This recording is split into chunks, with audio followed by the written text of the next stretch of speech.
All right, we're getting you fired up for opening day tomorrow. But if you're watching the game, you might notice a few things are a little different on the field this season. Major League Baseball instituted 3 big rule changes: a pitch clock, bigger bases, and a ban on defensive shifts. All 3 of these rules are designed to make the game more exciting. So let's break them all down in case, you haven't been able to watch every single spring training game this spring. We're going to start with the pitch clock, which Padres fans actually have some experience with. Manny Machado was the first Major League Baseball player to get a pitch clock violation this spring. It happened in his first at-bat of his first game. So under the new rule, a timer will count down between pitches, giving only 15 seconds if the bases are empty, 20 seconds if there is a runner on. Here's what those clocks mean. A batter has to be alert to the pitcher with 8 seconds left. That means in the box, ready to go. If they're not, it's an automatic strike. A pitcher has to throw the ball before the pitch clock expires, or it's an automatic ball. Now, MLB has fine-tuned this a little bit for some specific circumstances, but, well,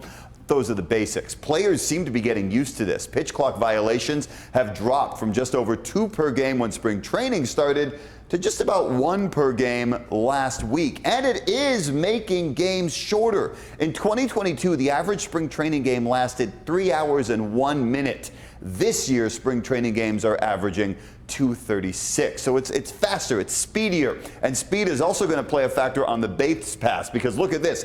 Bases have grown from 15 inches square to 18 inches square. It may not seem like much, but it gives more room for the runner and the fielder to avoid collisions. It also makes it easier to try and steal a base. There's less room between first and second, and because of that, stolen base attempts are up this spring. Defensively, also, MLB banned the shift. Take a look at your screen. This is what it used to look like, and you can see a team would put all of their infielders on one side of the diamond. They'd move the shortstop over to second. They'd move the third baseman in some cases halfway between the infield and the outfielders. This shift took advantage of a hitter who had a tendency to just hit the ball right to one side of the field. Well, now teams have to have 2 infielders on each side of the diamond when the pitch is thrown, and all 4 guys also have to be on the infield dirt.